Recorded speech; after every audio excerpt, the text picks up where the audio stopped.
Igreja Internacional. Palavra e vida.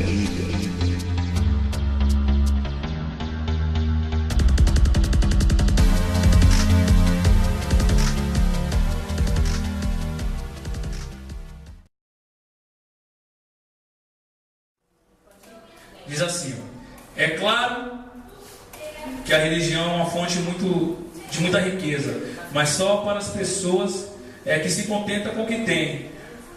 O que foi que trouxemos para o mundo? Nada. E o que vamos levar do mundo? Nada. Portanto, se temos comida e roupa, fiquemos contentes com isso.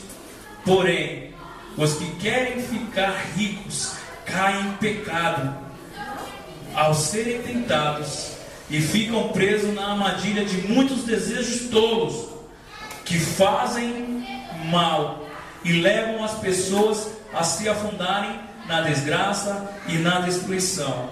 Pois o amor ao dinheiro é uma fonte de todos os tipos de males. E algumas pessoas, por quererem tanto ter dinheiro, se desviaram da fé e encheram a sua vida de sofrimento. Amém?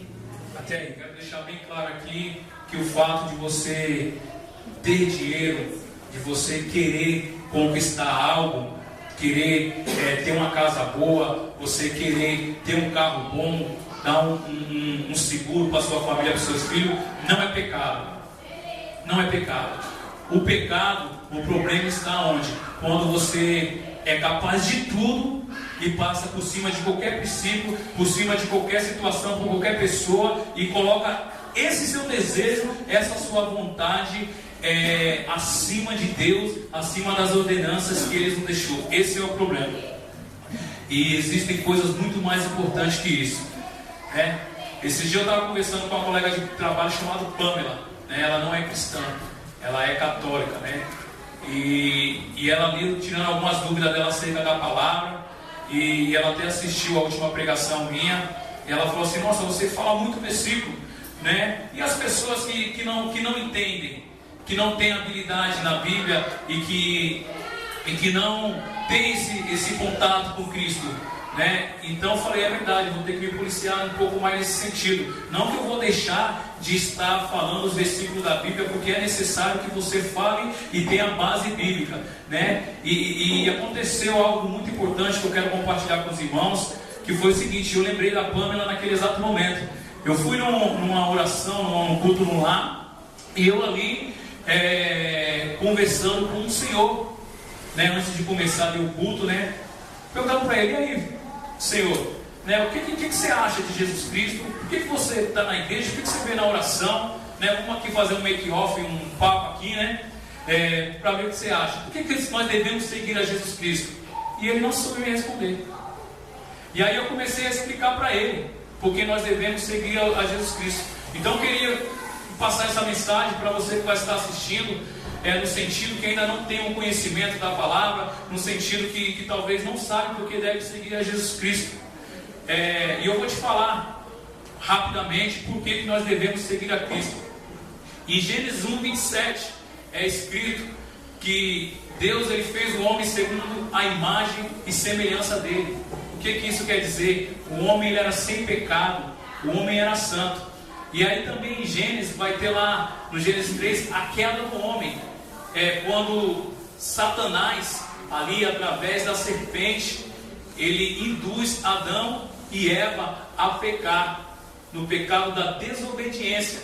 E ali entra o pecado no mundo e o homem ele perde o relacionamento com Deus. Antes do pecado, da desobediência, Deus ele descia na viração do dia, no finalzinho da tarde, para conversar com o homem. E ali os dois batiam um papo, Talvez ali ele: e aí, Adão, já colocou o nome nos bichos? Como é que está aí essa planta? Essa planta é rosa. Que legal, bacana, Um papo desse tipo, de pai para filho. E por que Satanás ele fez isso? Porque é contado também no livro de Ezequiel 28, que Lúcifer, que é o Satanás, o inimigo de Deus, ele era um querubim ungido, um ministro de louvor. E ele entoava os cânticos. Talvez ele seria a própria música. Então eu acho que ele levantava o braço e saía uma nota. Ele andava, saía uma escala musical. E ali ele viu que ele era belo, ele era perfeito, ele era formoso. E num momento ele falou assim: olha, por que eu não posso ser adorado como Deus? E ele quis constituir o reino dele, o trono dele acima do trono de Deus. E houve uma rebelião nos céus. E esse Lúcifer, ele foi expulso do céu e levou com ele uma terça parte dos anjos. E essa terça parte dos anjos são os anjos caídos, que hoje é conhecido como demônios. Eu poderia dizer aqui, usar algumas religiões, mas o foco não é esse. Mas as pessoas que recebem, vamos dizer assim, entidades, ou que falam que teve experiência, não teve experiência com mortos, mas sim com esses demônios. E ali o homem, ele foi influenciado por Adão. Aliás, Adão e Eva foi influenciado por Satanás. E ele perdeu esse relacionamento com Deus. E no passado tempo, ele tentou de diversas formas recuperar esse relacionamento com Deus. De que forma? Com a religiosidade. Não deu certo. Ele tentou com a caridade. Dar uma cesta básica, talvez fosse no nosso tempo. Não fazer mal para ninguém. Ele tentou também com a moralidade. E também não deu certo. Porque você ser um bom funcionário, você não mexer com ninguém, não mexo com ninguém, eu sou a pessoa que quando o vizinho bate uma laje, eu vou lá, isso é moralidade. Quando me devolve um troco maior, eu vou lá e devolvo, isso é moralidade. Isso aí são princípios de Deus, isso não te salva. E aí Deus, ele viu que o homem, por si só, não ia conseguir voltar a ter esse relacionamento, porque a palavra do Senhor também fala que o salário do pecado é a morte. Então alguém precisava de morrer na carne para que essa salvação viesse e para que a cédula que nos imputava a culpa, ela fosse riscada, esse pecado, essa dívida fosse paga. E para quem nós devíamos? Para Satanás? Não, para o próprio Deus. O próprio Deus. E aí veio o plano da salvação, que é Jesus Cristo. Que ele veio sujeito à mesma paixão que nem eu e você. O que é sujeito à mesma paixão? Podendo errar, podendo criticar, podendo falar mal, podendo trupicar, mas não, ele veio como ovelha muda. E é o castigo que estava sobre nós, Jesus Cristo, ele carregou.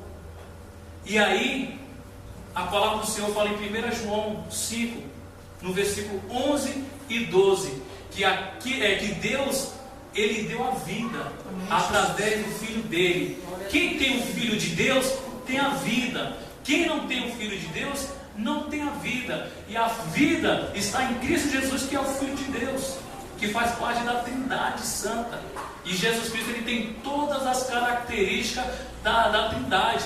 Qual é essa? A onipotência, a onipresença e a onisciência. Mas não quero ir por aí. E ele veio como homem, sujeito à mesma paixão que eu e você. Então ele falou: não, pai, eu vou lá e eu vou pagar por isso. E na cruz do Calvário, quando Jesus Cristo foi até o fim, a própria morte, ela não tinha poder sobre ele. E ele foi obrigado a entregar a sua vida. E os seus inimigos, até o próprio Satanás, achava que o triunfo dele foi aquele. Por quê? Porque Satanás não sabia do plano de Deus. Ele não sabia que a cruz do Calvário não era triunfo para Satanás, mas triunfo para a gente. Então, quando Jesus Cristo deu a vida por nós, de novo nós tivemos o quê? O acesso ao Pai. Tivemos de novo o relacionamento. Glória a Deus. Então a palavra do Senhor fala em Timóteo 3,5 que há um só Deus e um intermediador entre Deus e o homem, chamado Cristo Jesus. A palavra do Senhor fala, se nós confessarmos nossos pecados, Ele é fiel e justo para perdoar. Se nós confessarmos Jesus como único e suficiente Salvador, nós seremos perdoados. E aí nós fazemos aquela oração de colocar o nome no livro da vida, a qual está escrito na Apocalipse 20, do 11 em diante, que levantar-se-ão tronos, e o mar devolverá os seus mortos, e a terra devolverá os seus mortos, e o além devolverá os seus mortos, e todos serão julgados de acordo com os livros, o livro da vida, o livro, e ai daquele pelo qual o nome não se achar escrito no livro da vida. Então, quando nós colocamos Jesus Cristo e mais alguém, nós estamos anulando a cruz do Calvário. Quando nós colocamos alguém e não Jesus Cristo, nós estamos anulando a cruz do Calvário. E quando nós não adoramos a Deus do jeito que Ele manda, do jeito que Ele deixou estabelecido, nós estamos negando. E a palavra do Senhor fala que aquele que o negar, Ele também o negará. Então nós não estamos aqui pregando religião, a gente não estamos aqui pregando credo, mas nós estamos pregando a salvação que está em Cristo Jesus. Jesus Cristo é o caminho, é a verdade, é a vida. Ele não é católico, Ele não é evangélico, Ele não é espírita, Ele não é budista. Ele é a solução para nossas vidas. E pegando no texto de Timóteo, se a gente sabe que Jesus Cristo é a vida, primeiramente nós devemos buscar as coisas, o reino do céu e a tua justiça, e as demais coisas serão acrescidas. Então é por isso que nós devemos sim andar com Jesus Cristo, seguir a Jesus Cristo e somente a Ele. Esse é o plano da salvação. Então eu espero que você que vai estar nos assistindo, em nome do Senhor Jesus, entenda a necessidade de nós seguirmos, andarmos com Cristo. E por que só Ele? Porque Ele que veio pela cruz do Calvário. As pessoas às vezes falam assim: olha, existe mil maneiras de você chegar até Deus. Não, a palavra do Senhor fala no livro de Provérbios 14, versículo 12, que há caminho que aos olhos dos homens eles parecem ser caminhos de bem, mas no fim eles são caminho de morte. O que é isso?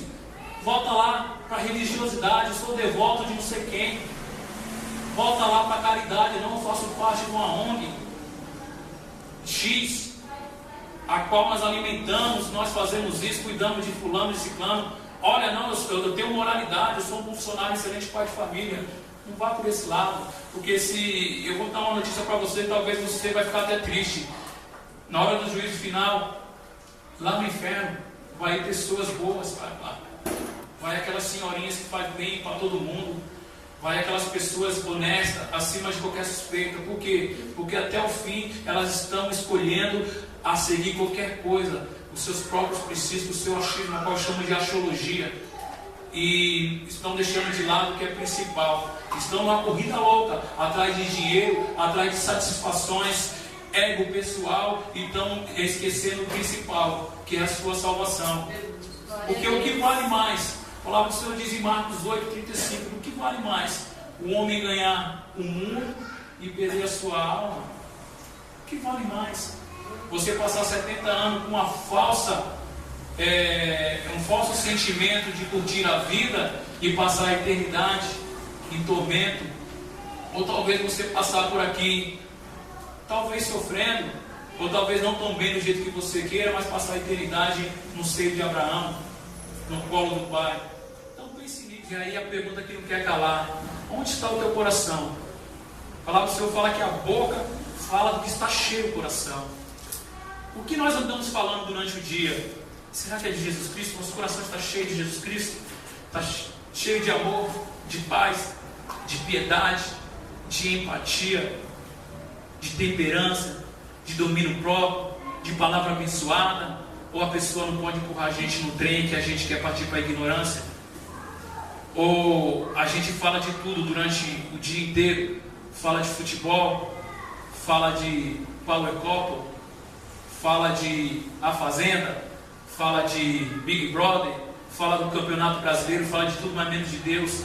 Temos separado um tempo para ler as Escrituras, para meditar. Temos separado um tempo para encher o nosso coração de tesouros bons. E aí talvez você fale: como eu posso ajuntar tesouros no céu? Qual o segredo? Qual é a receita? Abre lá em Mateus 6,33. É um texto bem conhecido, a qual Jesus ali ele vem falando para as pessoas não ajuntarem, antes do 33, falando para não ajuntar tesouro aonde a traça ela come, aonde ferrugem consome, aonde os ladrões roubam e minam, mas fala para nós ajuntarmos tesouro no céu. Mateus 6,33 vai dizer assim: buscai primeiro o reino dos céus e a minha justiça, e as demais coisas lhe serão acrescidas. Essas demais coisas é tudo aquilo que ele vem falando antes, que ele pega e fala: olha, as aves, elas não trabalham, e Deus dá o alimento. Olha, o lírio do campo, eles não tecem, não são que nem a Vanusa, tem lá a costura dela, é a pastora Eliana, não são. E nem Salomão, no resplendor da tua glória, se vestiu tão bem quanto eles. Buscai primeiro o reino do céu e a minha justiça. No reino do céu vai ter paciência, vai ter explosão. Ah, não vem não, hein? Comigo não, violão. Jesus me dá 5 minutos aqui, depois eu posso ser cristão, deixa eu acertar a parada com ele ou com ela. Não, aqui na terra é um estágio.